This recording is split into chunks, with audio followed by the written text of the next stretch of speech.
I'm Carson Block of Zer0es, and welcome to another episode of A Short Story. I'm here with Josh Wolfe. Josh is the co-founder and managing partner of Lux Capital, which is, I think, one of the most interesting and now becoming one of the most successful venture capital firms. So, Josh, awesome to have you here. Thank you very much for joining us. Great to be with you, man. Great to see you. Sort of, sort of seeing each other. Hopefully for real in the not too distant future. Soon enough. Yeah. Well, listen, we people might be a little bit puzzled since we usually focus on short selling as to why we're sitting down with a venture capitalist.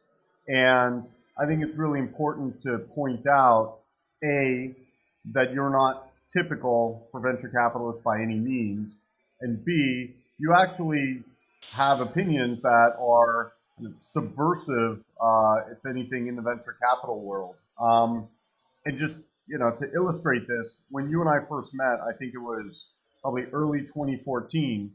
And I remember just, like asking you, what do you do? And you say, oh, I've got a venture capital firm. And I hopefully didn't do it externally, but I think internally I had like a major eye roll, right? Because I'm just expecting like, oh, social media this and that and whatever. But then when I asked you, it felt kind of the obligatory question, oh, what do you guys invest in? You shocked me by saying nuclear waste disposal and tattoo removal. So that was interesting. And we then talked about how really you take this approach in technology investing where, you're trying to look where others aren't. And I think just that perspective and that strategy is really why I want to talk to you and understand a lot more about technology investing. And the reason why I think this is valuable for me, valuable for our viewers, is obviously there's a lot of froth out there. A lot of it is connected to technology. And I interviewed Andrew Left this past December, and he made a really good point about where a lot of short sellers make mistakes. They might short, and I think this is particularly the case with technology companies. He said, you need to make sure that you're short a company for the same reason that others are long. And so he said that it's common for short sellers to, become convinced, hey, this company's about to blow their quarter, I'm going to short it, but you don't get that the long side has a 3 to 5 year time horizon.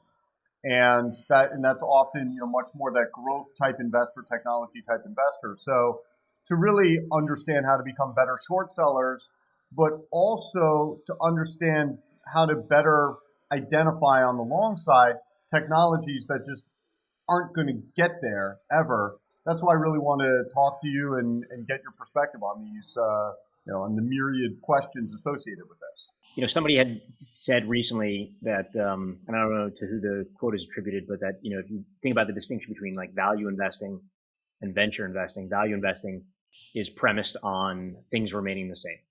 And that, effectively there's a price deviation or aberration, and intrinsic value will reach expectations, and that the market has, thrown the baby out with the bathwater, and somebody's identified something that was undervalued. And the distinction that they were making was that venture is making a bet on things are going to change. And I don't really agree with that, because at the end of the day, maybe the vast majority of venture people are more speculators than they are investors.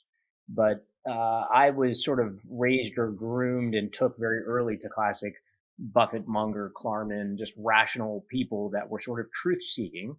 And to me, that is the great virtue of short sellers generally.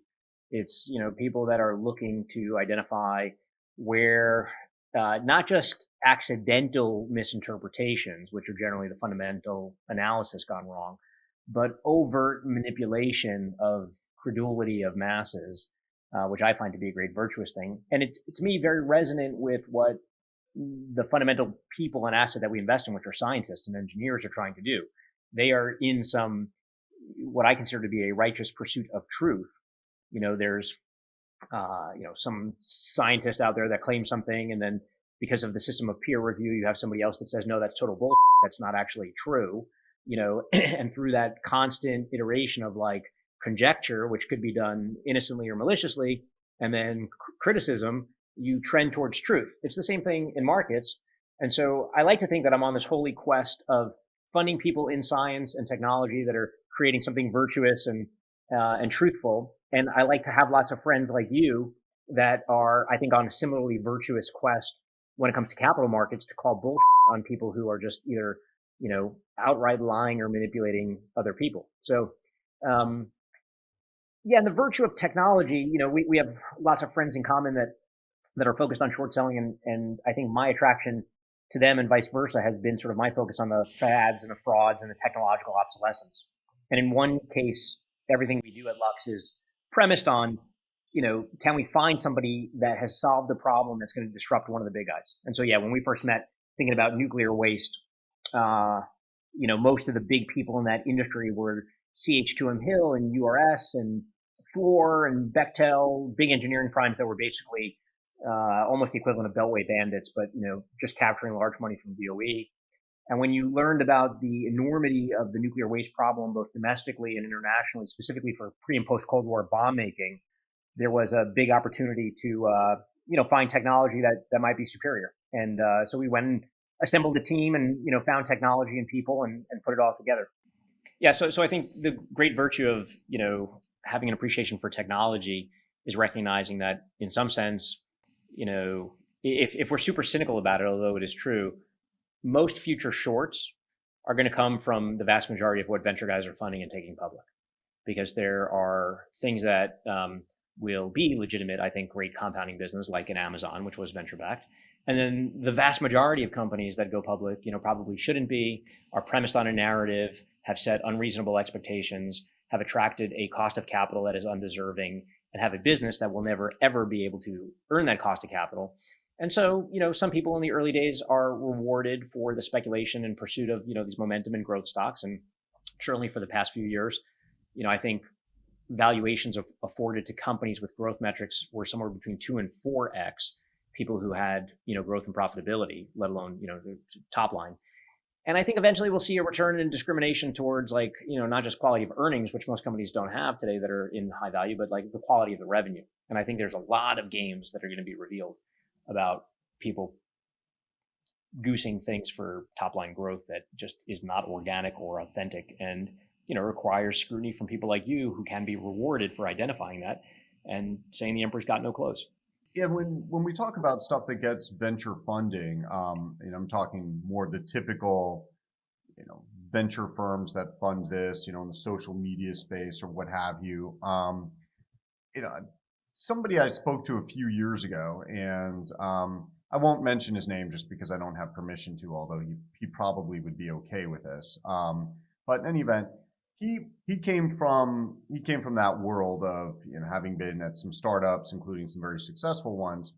And so what he said to me is that when you take a typical, say, software type start or online startup, he said, you maybe 3 or 4 founders, and they're working together, and they all want to code the sexy stuff. They want to code the application, and nobody really wants to code the applications that measure, that actually track the metrics or create the metrics.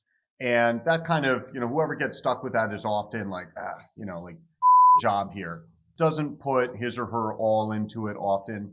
And so then by the time they go and they're looking for Series A, Series B, they probably have a bad measurement of metrics. But what I was told is that the VC firms never really diligence them. They come in, they get the founders come in, they've got their pitch, and nobody really says, hey, we need to dig into this and see whether, the user growth is blah or the engagement is whatever. They just are taken at face value. And then if they get funding, they hire a bunch of people, and, eventually somebody kind of tries to straighten out, they get some people in-house who are trying to deal with this really flawed, metric system, but it's often they're just building on top of that. So you have these companies that are going public that, inadvertently a lot of times have just really bad data on what their actual users are doing. And, this person also made the point that certain percentage of these companies that get venture funding and even go public, there's been deliberate deception, if not outright lying about what these metrics are. I mean, how much of an issue do you think that that these two really present? I mean, how often do you think that this can be a problem? Oh, I think it's the majority of the time. I think I've got this dictum that I've taken from Theodore Sturgeon, which 1957, apropos, it's called Venture. It was a science fiction compendium, but November 1957, and Ted Sturgeon basically said 90% of sci-fi is crap. Okay. And I actually think that eponymous Sturgeon's law applies to everything. So 90% of everything is crap. 90% of people are crap. 90% of music on Spotify is crap. 90% of Netflix shows are crap. 90% of SPACs are crap. 90% of companies are crap, right?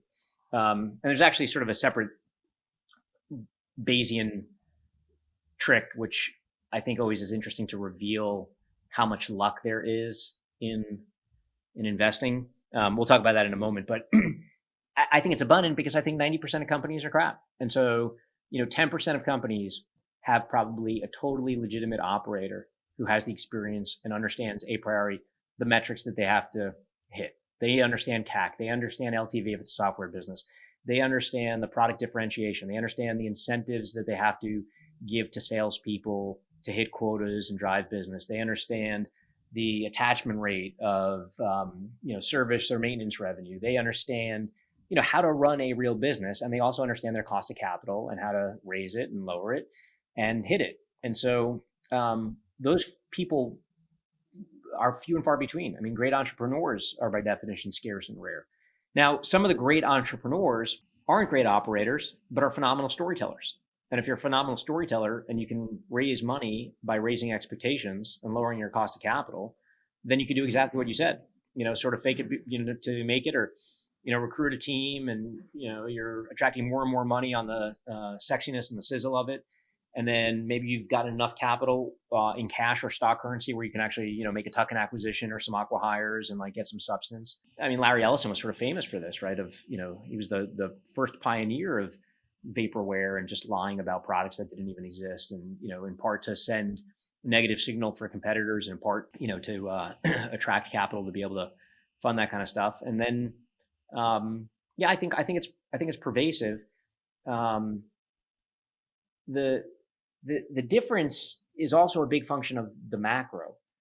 And so, if you zoom out and just say what's good for society, is it better when the cost of capital is high, or better when the cost of capital is low for innovation? And my answer has always been yes, because when the cost of capital is low, very, very few things get funded. And you can argue that when cash is scarce, capital is dried up, people are sort of going back to their motherships. If, they left banks or accounting firms or, big engineering firms, they're scared and they go back to shelter. And sort of the most risk-taking, high conviction entrepreneurs that really believe in themselves and are okay, it's not just a rising tide that floats all boats. Those are the people that sort of dig in. And same thing, investors, the level of scrutiny when cash is scarce becomes way higher. The amount of diligence that an investor is doing in venture is way higher, because the risk that somebody is not there to fund you is way higher. And so you got to trend closer to truth and be closer to getting it right. When cash is abundant, it's great for innovation broadly, because thousands and thousands of experiments get tried. 90% of those things will fail, and has always been the case going back, to time immemorial, but even looking back from, 20 plus years ago with the dot-com boom and bust. The detritus, what's left behind, becomes the combinatorial fodder for the next wave, and you pick up the pieces, and post facto, it's oh, of course, this is great. It's obvious. We were just early. We weren't wrong. But I think when cash is abundant, diligence basically becomes non-existent, because your financing risk is very low. And sometimes you have financing risk that's low because of a SoftBank that comes in and is basically playing a totally different game, right? And they're just buying into businesses and pricing them up themselves and capitalizing these things ridiculously. And in some cases, that then creates the social proof for other people, be it growth funds or some public market crossover funds, to basically say, oh, well, we could do the same thing, but with maybe a better reputation. And so if you're an early stage venture guy in the past few years, the price you paid didn't really matter, because it was relatively certain that a reasonably high quality management team and a good story, you were going to get funding, in a later stage round. Now, the risk that you were taking was that the terms of the financings that you would take would be a preferred financing with, 2x liquidation preferences. And my God, like if it doesn't work out, your part of the cap table is screwed, and the later stage guys are going to basically capture everything. But because there's so much competition, everything has been super founder friendly. In some cases, big funds that would normally want 2 board seats are like, yeah, we'll give you not only our board seats, but we'll give you our votes. It's entirely yours, right? And so I think in a period where cash is abundant, diligence is scarce, it invites bad behavior, it invites fraud. And I think, by the way, we're in a period where both you and Jim and others, Chanos and others, have referred to it as the golden age of fraud, and I truly believe that. And it'll take some years.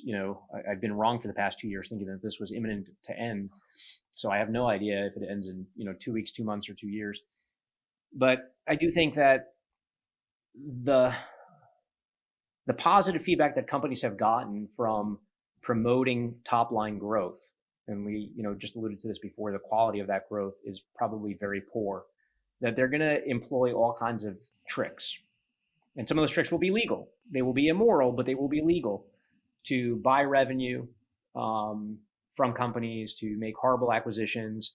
And they'll find ways to just conflate the way that they categorize, product segments and not reveal others. And the really scrutinous analyst will be able to discern, but they will be doing that in a minority of investors, when the majority are basically just going off of, the Reuters or Journal or whatever headline, or Yahoo News or whatever, who have just been spoon-fed the thing from the CEO or the celebrity CEO, who that journalist wants to continue to get access from. And so it's a cycle that is just going to take a really long time, I think, to shake out.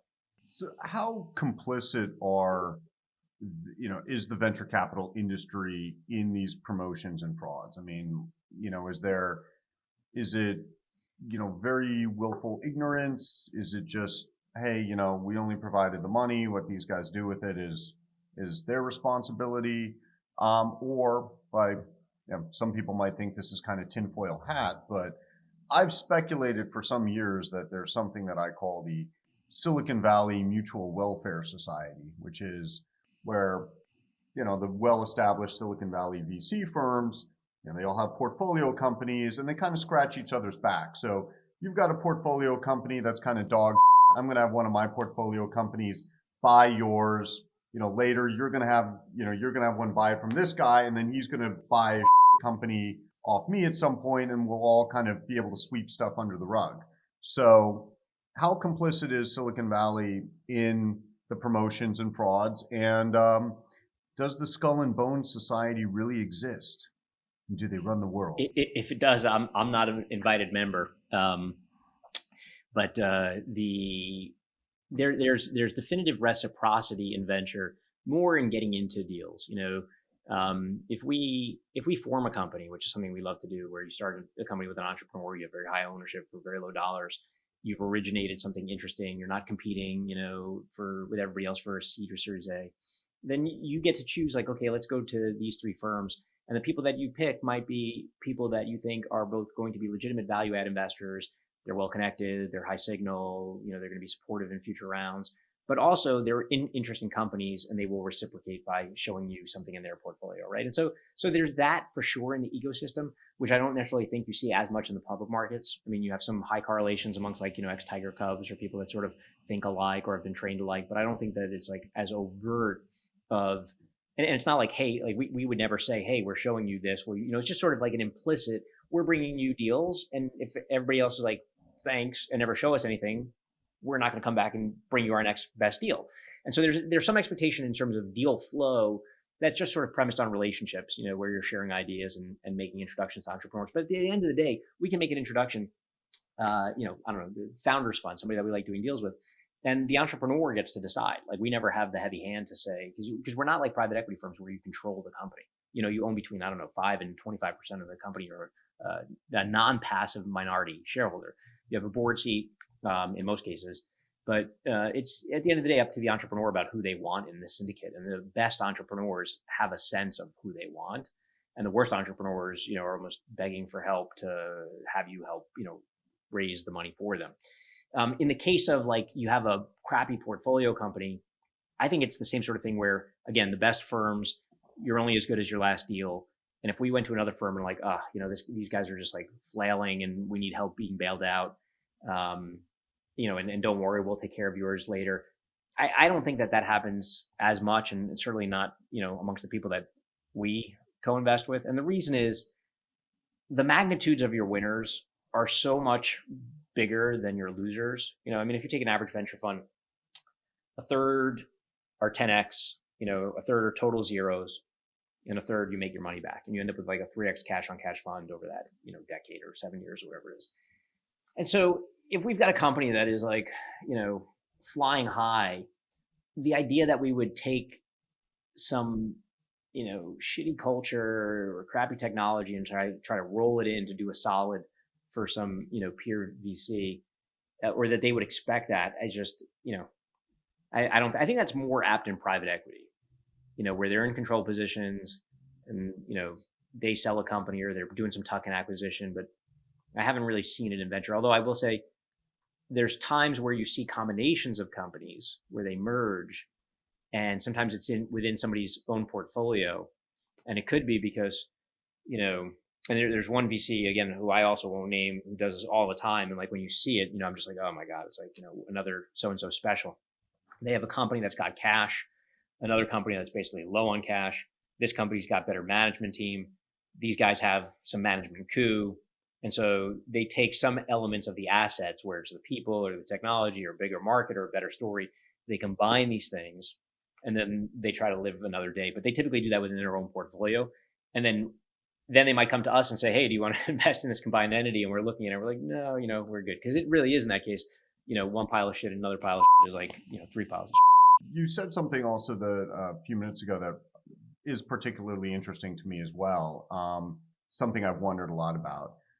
You said that the entrepreneur or the founder of the company, he's got to, he or she has to choose, if they're in demand from among the different potential venture investors, and decide like who you really want in that, in your company. And I was wondering, especially for somewhat, sort of maybe non-Series A, or maybe it's, it is in Series A. I mean, how much thought is or should be given to the relationship between the venture firms and investment banks? And I've always really, diving into that a little bit more, I've always really wondered about this relationship between large venture firms that produce lots of IPOs, the banks that underwrite those IPOs. What's that like? And then I have another maybe kind of tinfoil hat question on the back end of that after get your comments there. So banks, for the most part, I think are relatively held in relatively low regard. And maybe there's one exception because they have an incredible capacity on a daily basis to print multi-billion-dollar deals, which is Catalyst and Frank Quattrone, whose involvement in deals typically is a signal to a potential buyer, you're not going to pay a cheap price for this, anyway, so I think they have sort of a magic touch. But by and large, most bankers, not all, but most bankers do very little work on companies. They give some signal value, and you basically have an offer in hand from an acquirer. And they happily collect their fee and give some advice and clean up some of the presentation stuff. But if you talk to most venture guys, not just the cynical ones, they will say bankers don't really matter that much. And in this current market, where between SPACs, direct listing, and IPOs, it used to really matter the quality of the bank that you had. And so Morgan Stanley and Goldman Sachs, and to an extent maybe CS, when they had strong technology, it was a higher quality because they had a reputation of being more discriminating and discerning. And then when you see them taking, crap out, I just don't think that the institutional buyers today, to the extent that there are active ones remaining, really care. And to the extent that it's the passive ones or large complexes, Fidelity, Morgan Stanley, T. Rowe, et cetera, like, they know which companies they want to be holders in. And in some cases, they've come in pre-IPO, and gotten an allocation. That's really been a big change over the past 10 years. I mean, I'll give you like, peel the onion back, like where there's reciprocity and sort of the, the secret inner workings of venture. We are constantly courting entrepreneurs, and we're constantly doing right by our peers that are, both competitors and collaborators. And I always think that the game theoretic of the number of transactions that you have with somebody on a given year and the number of interactions is like inversely proportional to the morality. Turkish rug salesman, if you're visiting Istanbul and, you go to the Great Bazaar or whatever, is going to screw you over because they're never going to see you again. You buy a house, you're a real estate broker, they're typically not the most reputable, honest people because the frequency of the transaction is very low, even though the magnitude of that transaction is very high. I think in sort of game theoretic situations where you're interacting a lot with other peer VCs, like you screw somebody over or you get screwed over, like that's it for a very long time. And it ripples across, the partnership. So like I've been very defensive. One of our partners got screwed over by somebody else in another firm. It's sort of like, I'm very quick to be like, you're dead to me. And so the ethics of how different firms treat each other, I think, is one thing. So that's one layer just between GPs at venture firms. And we might compete, somebody else might outbid us, somebody else, but typically, there's an allocation game, particularly in very hot deals where somebody might be raising, $50 million and we're coming in for 25 or 30 and there's 15 open and somebody's like, hey, we'd really like to invest in that. And like, if we can try our best effort to squeeze them in, oftentimes it's best if it's the entrepreneur making the decision, then, we get a chit. So this idea of chit trading is something that matters when it comes to like allocations and deal flow. The entrepreneurs themselves then, think about every VC has limited partners, and limited partners vary from like high net worth individuals to big wealth managers to large endowments and pensions and nonprofits and charities. And we have, migrated very significantly towards the foundations, endowments, charities, philanthropies, because there's some meaning when we invest those people's money. We actually feel good when we're fighting for a basis point of allocation in a company. Our partners are reminded, and we explain to the entrepreneurs, we might be doing this for the Cystic Fibrosis Foundation or a children's hospital, and it feels good to know that those are the end owners. But there are also money managers who, on the first sign that a company looks like it's going to exit, they've aggregated a bunch of high net worth clients, into your fund, and they're coming to the entrepreneur because they want the entrepreneur, to be a client themselves. And so they might work at a big bank and they might say, hey, let me introduce you to the bankers, that run life sciences or healthcare or whatever. And at the end of the day, the board still will have to do a bake off between multiple banks, but they end up being sort of value add, right? Let me give you the front line, speed dial call to the head of banking for that group. And so that's sort of valuable. But when it comes to capitalizing the companies from round to round, bankers' involvement in any of those situations is almost always a negative signal. If somebody's coming and showing us a deal because, they're shopping it as a banker, it's a low quality deal. Usually it's directly from a board member that reaches out to another GP and says, hey, and then you're asking them honestly, like, is this one of your top 3 teams? And if they're like, oh yes, this guy's amazing, and then you're like, no, this is like not, then you've lost all credibility. But like that whole IPO allocation game, and I think that's really been undermined in the past decade. And specifically now, and we can talk about this too, but the SPAC phenomenon, which has, horrible behavior and then some good virtues. When you do the pipe for the SPAC, you're effectively getting to choose who you want your shares to be in the hands of. And that's a market itself, which, I used to joke was like, it was like the Roth Capitals and some of the lower tier banks and the places that you would go identify shorts. Usually if Pitbull or Snoop Dogg were performing, it was like a bell to be like, okay, like there's some companies here, to look at, right? And so even a year and a half ago, like if somebody was like, yeah, we're really interested in potentially taking one of your portfolio companies through a SPAC, we would have been like, thanks so much, enjoy the concert. No, you start to get some legitimate sponsors that added a little bit more prestige or sheen to it. And so, whether that was Ackman or Sternlicht or, people that would normally not be associated with shady practice. And then you had more promoter types like Chamath. But it started to just sort of get interesting. Now, the SPAC itself went from like these very high promotes to the sponsor to effectively what would be no promotes to the sponsor. And I think the most natural evolution Oh, and then by the way, the main thrust and driver was you had all of these SPAC arbitrage people at a time when rates are low or virtually real rates negative that saw this as a cash alternative, and many of them were borrowing from Canadian banks at 10-1. So they would put down, I don't know, 3 million, borrow 30, go into the SPAC itself, get this cash yield. If and when they found a target, they would hold it, and if it had some price momentum, many times these participants in the SPAC had no idea what the company even did. The start of this year, 2021, January, that started to change. If you were a seller into a SPAC, like us, we have 6 companies that have been acquired by SPACs, you don't want that SPAC mafia in as holders.